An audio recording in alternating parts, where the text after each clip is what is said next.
An bɛ se ka min fɔ sisan attaque kɔni sɔgɔra u cayara mais attaque min kɛra jɔnw kan a tɛ kɛra sɔrɔsiw kan tugun a kɛra population kan an y'olu faamuya parce que an y'a kɔlɔsi depuis sɔrɔsiw fana ye dugu ta Burukina yan yɔrɔ la sɔrɔsiw fana o taara kɛlɛ kɛ o ye kɛlɛ kɛ sisan terrorisme sɔgɔra ka taa kɔfɛ o bɛna mun kɛ sisan o population le attaquera parce que a yɛrɛ b'a dɔn ko kan sɔrɔsiw yɛlɛla nin a kɛra population ye kosɛbɛ a kɛra mɔgɔw ye mais bi na n'o ye population attaqué o fagali kɛra a bɛna kɛ mun ye mɔgɔw tɛna sɔn ka tugu sɔrɔsiw kɔ tugun donc an ɲɛ b'a la ko min bɛna kɛ sisan o population attaquera o b'a dɔn ko marifa de t'olu bolo o b'a dɔn ko olu fana tɛ se ka ko caman kɛ olu fana ka jigi bɛ jɔn dɔ o ka jigi bɛ sɔrɔsiw la sɔrɔsiw de bɛ dugu ɲɛfɛ n'olu nana ka na population faga sisan e yɛrɛ b'a dɔn ko population jigi tɛ se ka kɛ sɔrɔsiw na tugun donc ale de ye balawu ye bi na Burkina yan.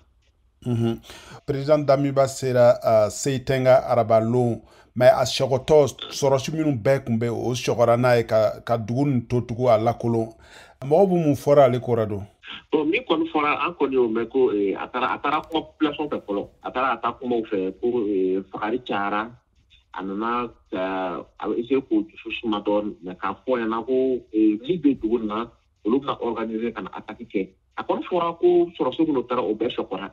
an kɔni ka miiriya o man parce que ni sɔrɔsiw sera ka se yɔrɔ min na fagali kɛra a ka ɲi ka to population kɔrɔ o fana b'a lɔn ko jamana ka sɔrɔsiw b'olu fana kɔrɔ mais président ko o fɛ organiser ka sɔgɔ ka na mais yan'o ka organiser ka sɔgɔ ka na ni mɔgɔ fagalan min sɔgɔra ka na fagali kɛ tugun e yɛrɛ b'a lɔn ko problème wɛrɛ de y'ale ye donc an ka miiriya la sɔrɔsiw minnu o tɛ ka to population kɔrɔ o yɔrɔ la ni mɔgɔ fagalan min tun sɔgɔra ka na o fana ka se ka kɛlɛ kɛ. an y'a ye bi jumalon gouvernement ye communiqué dɔ bɔ ko mɔgɔw kana maga fulaw la